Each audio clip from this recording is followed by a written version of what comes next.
themselves on their life path in an accelerated fashion. Relationships change, career paths evolve. It seems to not be limited in its focus to any one single aspect. So it's a different approach. So if a cancer patient came to you, can they expect the healing energies to heal them of what they want to come in for? Well, now there's your key. You're saying, can they expect the healing energies to heal them of what they want to come in for? Yes. What I am saying and what I've discovered is that if you're fortunate, you'll receive the healing that you're looking for. But if you're truly fortunate, you'll receive a healing you haven't even dreamed of, one that the universe has designed for you. In other words, the intelligence of the reconnective healing frequencies seems to know what to do and what is appropriate for you on your life course. And it doesn't seem to pay a whole lot of attention to what we tell it to do. Instead, it seems to surprise us almost always very pleasantly. But so why would they go to you or to a practitioner of your energy system if they can go to a doctor and they can be guaranteed a healing? Oh, really? They can go to a doctor and be guaranteed a healing? I would like the name and number of that doctor, because what I will tell people is that if you go to a reconnective healing practitioner, just as if you went to your medical doctor, they also can't make any promises or guarantees about your results. They don't know whether you'll receive exactly the results you're looking for, whether they'll come about right away, whether they'll come about later, or whether you'll receive something else you haven't even dreamed of. The only thing they can tell you, which is different than the medical doctor, is that reconnective healing won't make anything worse. I have a friend right now living in California. She went to one of the top doctors for glioma in her brain, who promised her that she would live to be 100. And now it seems like that is a promise that he cannot keep. I believe that if a doctor promises you something, that is your indicator that it might be time to look for another doctor. So how can it happen that so many times when a doctor says, well, you have 6 months to live or a year to live, and invariably the patient dies? Within that time frame. Isn't that Yes. fascinating? Yes, it is. Well, I believe that is somewhat related to the findings you just mentioned about the CDC, is that when we look at an authority figure who tells us there's no hope past a certain length of time, we tend to believe them. I think that's one of the worst things you can say to a patient. So that brings me to epigenetics. I want to ask you about that. I've heard a lot from Bruce Lipton, and that sort of turns the tables on what we've been taught. And I think a quote from you was, bodies don't heal the way we were taught. Our bodies don't heal the way we were taught because we were taught that our bodies healed through the biochemical model. Today, the biochemical model is pretty much obsolete. It's dead.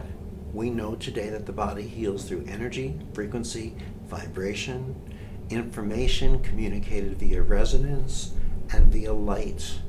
The light model explains things the biochemical model never could. In the biochemical model, if you have an injury happen to one part of your body, you have to wait for a signal to travel to your brain. Your brain has to send information to another part of your body to produce biochemicals, then the biochemicals have to be sent messages where to travel to. All of this takes time.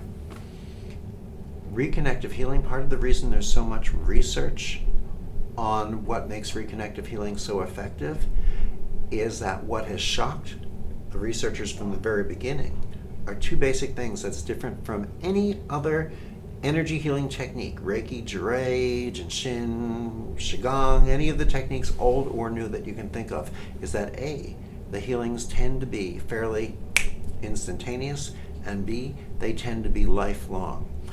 The researchers feel that what happens with the reconnective healing frequencies is that we start to function outside of time.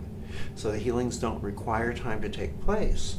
And because they happen so immediately without even an instant of time required, and they're not affected by time, they seem to last for the person's lifetime without them having to come back again and again and again, because they're also not weakened or affected by the length of time of the healing. And I presume this is scientifically proven. I will tell you this, and I love this statement. Nothing can be proven, only disproven.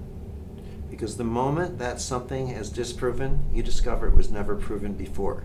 So I will tell you, in a greater degree of honesty, that it is strongly scientifically supported. And I think that that's all we can expect. We must remember, everything exists before science can discover it. If it didn't, science would have no reason to exist, because science would have nothing to discover. So we tend to confuse absence of proof with proof of absence. So you've been talking a lot about energy and light especially, and you were saying that DNA actually has light, and the level of light reflects the healing quality of the body. According to the general consensus of thought that has come into common consensus or awareness since Dr. Fritz Albert Pop's work, and those continuing his work to this day. Right. So you also said, and what I understand from what you said, is that this is like a rediscovery of something that already was. What you said. How do you mean that?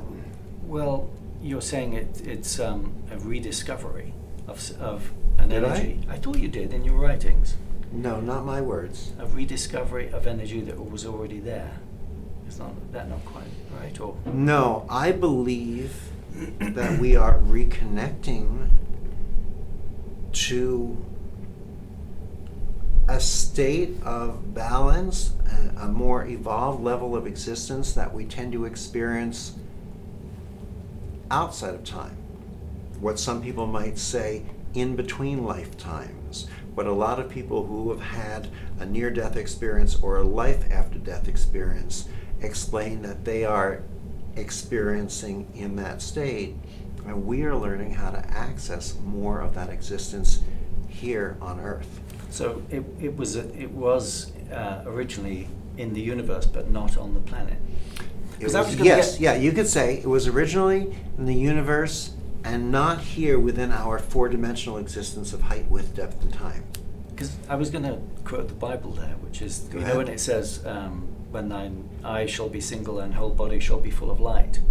And modern day spiritual figures like Paramahansa Yogananda, for instance, said that in the future there will be healing by light and sound. That was very wise, very insightful, and the Bible is filled with wisdom and insight. What I'll tell you that the researchers explained about reconnective healing is they said that we are existing within the four dimensions of height, width, depth, and time. Now, science has known this since Einstein in the 1950s, but science only formally accepted to teach this starting in the year 2000, 50 years later.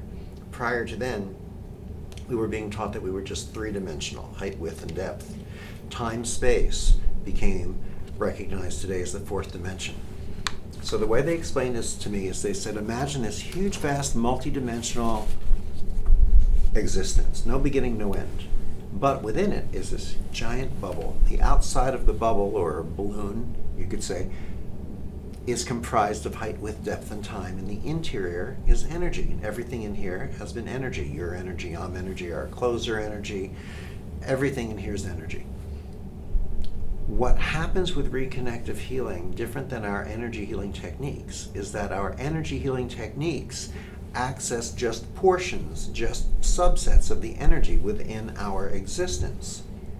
Reconnective healing, by virtue of not being a technique, of having no technique, allows us to access the entirety of the energy within this four-dimensional existence, and then you could sort of say as a reward for doing that, or an added gift, we start to move beyond time. How does this happen?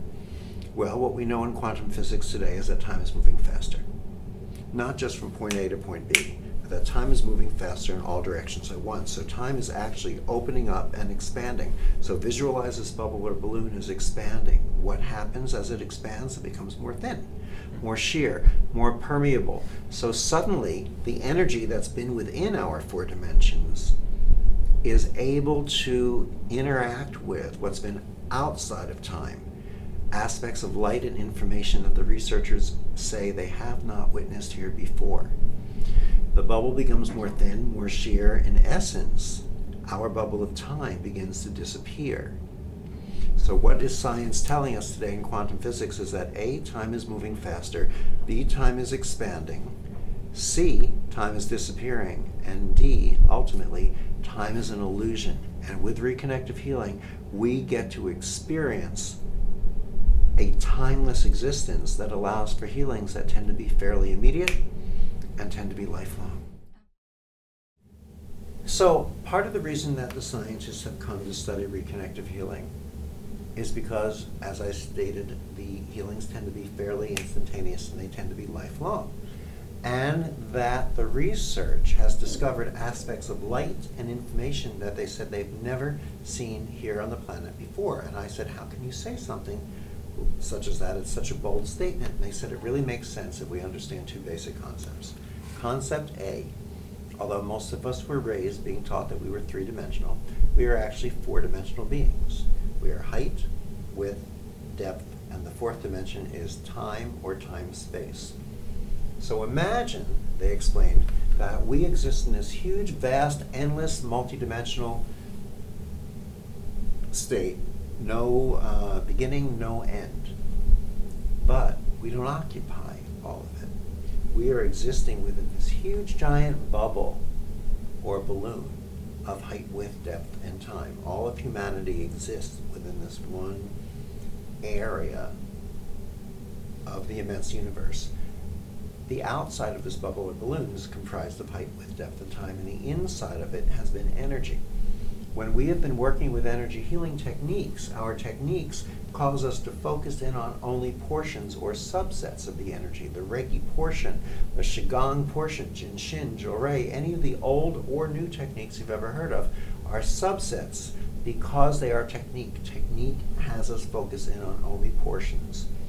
Reconnective healing, by virtue of having no technique, being not a technique, allows us for the first time to access the entirety of the energy within our 4-dimensional existence, and then because of that we have, shall we say, a reward, because today time is moving faster, not the way we think of faster, not from point A to point B, but time is actually moving faster in all directions at once. So time is an actuality expanding, which means our bubble or balloon of height, width, depth, and time is expanding. As it expands, it becomes more thin, more sheer, more permeable, and for the first time, what has been inside of time, this energy, is interacting with what's been outside of time, these new aspects of light and information. So although they are timeless, they're not old, but because they're here for the first time, they are new to us. Excellent. And that brings me to the next question, which is, so it's new for us. So what actually happens in a healing session? What happens in a healing session? Well, I'll tell you what. Scoot your butt just a little closer to me for a moment. Yeah. Give me one hand. Hold your fingers right there. Yeah. Got your hands open? Yep. Keep them there. Okay. I'm going to bring my hand next to yours. Open your fingers a little wider. Hold them still. Good. Do you see them trembling? I do, actually. Okay. I'm going to bring this hand in here. I'm going to allow myself to feel. I'm going to pull and stretch the sensation that I'm feeling. And you'll notice that the trembling continues, if not actually increasing. What does that feel like when I do this? My fingers start to I'm trying to control my finger. You can't hold them still, right? So I was going to ask you, are you moving your fingers or are your fingers moving themselves? They are definitely moving themselves, which is extraordinary. Now, what is happening, according to the researchers, is that you are interacting with a new spectrum of light and information. And because it has not been here on Earth before in any of our known energy healing techniques, we've never experienced it. So the cells in your body and the muscles in your body are shifting to actually be able to carry and accommodate these frequencies, and that's what you're seeing in the involuntary movements, which show up not only physically, visibly, with movements of eyes and face muscles and arms and legs, but show up in scientific laboratories on brain waves and heart waves and restructuring of our very DNA. And you don't need a medical facility to allow this to happen. No, why would you? This isn't within the limitations of the scope of medicine. Many medical doctors practice this work, but this is a field, you know what? Reconnective healing is a field that is so large that it includes all the gifts of our known energy techniques and brings about healings that are just beyond the scope of what we've recognized today scientifically. That's why science is spending so much time and money trying to study reconnective healing. They know that it works. They're trying to figure out how it works. That's very exciting.